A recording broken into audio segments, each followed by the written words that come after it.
Salut les gars, salut les filles. On se retrouve encore aujourd'hui pour du Black Library. Souvenez-vous, hier, nous avions vu que sur le site de la Black Library, il y avait le 8 mars, oh là là, ça y est, je suis dépassé par les événements, je vous raconte un petit peu des bêtises. Le 8 octobre, la news du 8 octobre présentait une collection de Dark Coil qui sortait en anglais. Elle présentait aussi La Chute de Cadia, qui sera disponible en 2 exemplaires en janvier et en février. En 2 exemplaires, en 2 parties. C'est vraiment compliqué le début de semaine pour moi. En 2 parties en janvier et en février en français. Là, même si là, c'est pas précisé, seront disponibles en janvier, en février en français. Hier, on a vu aussi dans la vidéo Angron, l'Ange Rouge, qui sera disponible en février en français. Et lorsqu'on continue, eh bien, il y avait un gros morceau qui était les Forges de Mars. Alors, comme d'habitude, sur la Warhammer Community, on ne parle pas des traductions. On ne sait pas si les livres vont sortir. Ils ne parlent que des versions anglaises. Mais lorsqu'on fouille un petit peu, eh bien, on se rend compte que quand on va sur Amazon, par exemple, on a, tiens, qu'est-ce qu'on voit? Les Forges de Mars, le 8 novembre 2023. Donc vraiment, le mois prochain, dans moins d'un mois maintenant, puisque nous sommes le 9 novembre maintenant, vous aurez une version française pour le livre Les Forges de Mars. Alors, ici c'est en couverture souple, et là on est bien en couverture souple. Pas de problème, c'est la même version que vous aurez que les Anglais. Dans un mois, ça part tout de suite, et un livre sur sur Mars, oui, voilà. Je sais plus ce que je voulais dire, mais c'est sur Mars, vous m'excuserez. Ça va très mal aujourd'hui, hein. Je vais boire un petit coup, vous m'excuserez, hein. On fait comme à la maison ici. Alors, comme d'habitude, on va regarder les avis et puis on va vous lire le résumé. Alors, le résumé, c'est parti. Une large flotte d'exploration parcourt l'espace inexploré, à destination de mondes du Halo, aux confins de la galaxie.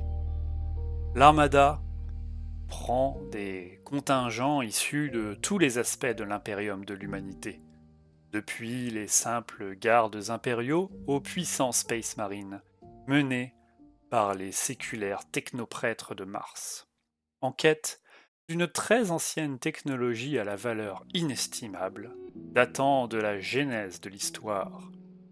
Ce qu'ils vont en fait découvrir est bien plus puissant et plus redoutable qu'aucun d'entre eux n'aurait pu l'imaginer. Alors je sais pas du tout ce que ça va être, mais ça nous tease bien. Ils sont à la recherche d'une technologie ancienne et ils vont trouver un truc beaucoup plus important. Qu'est-ce que ça va être? Je ne sais pas. En tout cas, ce livre étant déjà sorti en anglais, la chance qu'on a, donc Forge of Mars, on est sur la page anglaise, avec 480 évaluations, donc gros succès. On se rend compte qu'on a 70% de notes 5 sur 5, donc le titre a bien été reçu par la critique, par les lecteurs, c'est plutôt un bon livre. Et quand on regarde un petit peu les avis, en anglais, alors j'ai traduit les avis, une bonne ambiance de film de science-fiction série B, un rythme un peu inégal, et quelques fils de l'histoire étranges. Mais dans l'ensemble, une lecture amusante. Vous n'avez pas non plus à comprendre un tas d'autres scénarios ou à suivre 40 000, les autres livres. De Warhammer 40 000, on a une conclusion satisfaisante. On a quoi? C'est un peu difficile à lire au début, car les personnages ne sont pas correctement présentés. Cela vous plonge directement dans l'histoire, après vous avoir donné une longue liste de noms des personnages. Et on attend à ce que vous vous souviendrez. C'est sûr que, apparemment, ce lecteur n'était pas très au fait, ne connaissait pas peut-être trop l'univers de Warhammer 40 000, et du coup, oui, quand on lit un livre de Warhammer 40 000, pardon, bon, je viens de vous rôter dessus, je suis vraiment désolé, c'est comme je viens de boire un petit coup, je viens de vous rôter dessus.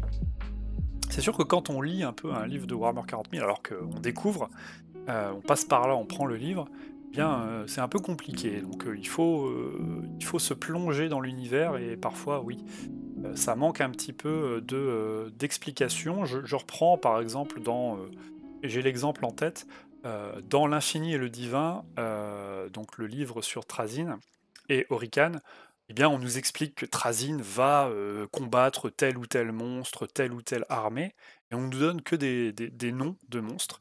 Et parfois ça fait du bien d'aller sur internet, de taper le nom du monstre pour voir à quoi il ressemble, parce qu'on ne sait pas du tout à quelle race il appartient, à quelle armée il appartient, on a juste le nom. Donc il faut un peu faire ses recherches. On va traduire en français celui-là, parce qu'il a dit j'étais préparé à mais, et puis j'ai eu du bon. Honnêtement, je sais pas pourquoi j'ai acheté ce livre, je n'aime pas l'Adeptus Mechanicus.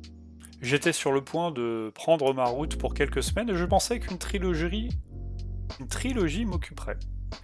Au moins pour un temps. Je me suis trompé, les livres sont bien écrits et les lectures très agréables, à tel point que j'ai été déçu lorsque le 3e s'est terminé à 2h du matin un soir. Je sais pas ce qu'il a voulu dire. Et les traductions Google Trad, hein, parfois c'est un peu compliqué. Pretty good.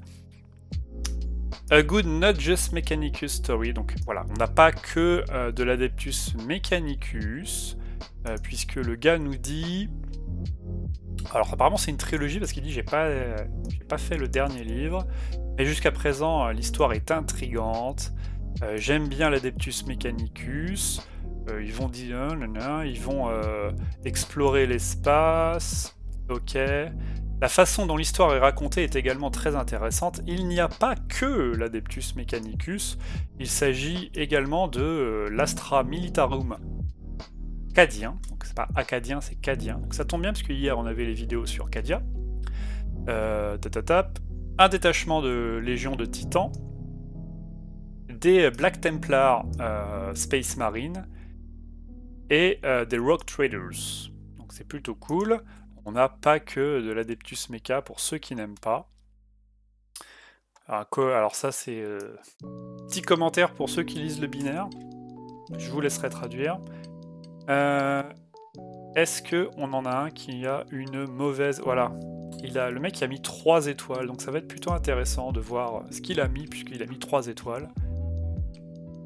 Il nous dit les deux premiers romans sont un excellent exemple du genre Domestic 40K, j'aimerais que nous connaissions davantage. Le 3e roman s'est concentré un peu trop sur la pornographie que nous consommons trop. En gros, c'est du fanservice, je pense. C'était quand même une bonne lecture et a dépassé un peu les limites normales de Warhammer 40 000, même si la résolution a finalement constitué à tuer le vaisseau piloté par des drones. Merci de spoiler. Par des drones, j'ai dit des drones. Blablabla, j'essaie de vous le faire rapidement. Ils auraient dû oublier l'épilogue. Bref, il y a toujours des mécontents. Vous savez, les avis, c'est comme les trous du cul. Tout le monde en a un. L'important, c'est de voir, grosso modo, vous avez quand même un sacré nombre d'évaluations positives. Et puis, du coup, ça veut vous dire que c'est un bon roman. C'est sûr que les romans Black Library ne sont pas forcément des romans de littérature les mieux du monde, mais on trouve quelques pépites, comme L'Infini et le Divin, qui est vraiment un livre extraordinaire. En tout cas, qui moi m'a plu, et les avis, voilà, tout le monde, les goûts et les couleurs comme on dit, ça peut me plaire à moi et pas plaire aux autres, peu importe. Donc, je vous le répète, dans moins d'un mois, ah non, même à la fin du mois, oulala. Ah non, ça c'est en anglais? Oui, pardon, excusez-moi. Les Anglais l'auront le 24 octobre. Les Français l'auront le 8 novembre. Je ne sais pas pourquoi. Les Anglais, forcément, sont favorisés, ça sort... Et il y a un peu de temps pour que ça sorte. Donc, pour que ça sorte en français. Donc, rappelez-vous, je vous rappelle, 8 novembre, Forge de Mars. En janvier, vous aurez le Chute de Cadia, 17 janvier. Et en février, vous aurez Chute de Cadia, 2e partie. Et vous aurez la réédition de Angron en français. Tout ça en français. Voilà ce qu'on pouvait dire sur les news de la Warhammer Community. Je regarde juste ce qui est sorti aujourd'hui, ça c'est en direct. On regarde en direct, on a des nouvelles des miniatures favorites depuis des années. Donc ok, c'est des miniatures. Toc, toc, toc. Oh, celui-là, je l'ai acheté il n'y a pas longtemps, le petit nécromancien, là, le roi. Donc là, il n'y a pas de bouquin. Dans celle-là, alors c'est les news du jour, hein, du 9 octobre. On a la Bretonnie. C'est un joli bretonien qui est là. Donc pas de nouveaux livres annoncés pour l'instant. Et puis on avait ça aussi aujourd'hui, le 9 octobre, où on en parle du White Dwarf, l'un des magazines, et on nous présente le magazine. Donc voilà ce qu'on pouvait dire sur les news du 8 octobre, même si on est le 9 octobre. 3 nouveaux bouquins, 4 même, puisque Cadia c'est 2 bouquins. Voilà, préparez votre argent parce que votre portefeuille va encore pleurer un petit peu. Merci d'avoir suivi cette vidéo. On se retrouve dès qu'il y a une nouvelle annonce de sortie en français. Je vérifie, je vous fais pas les annonces en anglais puisque même si mon niveau d'anglais est plutôt moyen bon, je ne vais pas me risquer à aller acheter des bouquins en anglais et donc je suis mal placé pour vous les conseiller. Je préfère lire les bouquins qui sont en français. Et du coup, je vous rappelle que sur cette chaîne, vous trouverez toutes les news sur la Black Library en français, toutes les dernières sorties, plus au fur et à mesure de mes lectures, les résumés, les avis sur les bouquins que je lis. Je suis en train de finir Ruine, le bouquin sur Orican, Necron, Warhammer 40 000. Pour l'instant, c'est très très bon et j'ai hâte d'enchaîner sur un autre. Peut-être que j'enchaînerai directement sur Règne, peut-être que j'enchaînerai sur un autre bouquin histoire de me changer les esprits, peut-être un bouquin orc pour changer. Voilà, n'hésitez pas à vous abonner et puis on se revoit dès bientôt. Ouh là là. Aujourd'hui ça va vraiment mal, faut que j'aille dormir. On se revoit très prochainement pour une nouvelle vidéo dès qu'il y a une nouvelle news sur la Black Library en français. On regarde un petit peu ça dans le détail. Allez, bisous, à la prochaine, salut.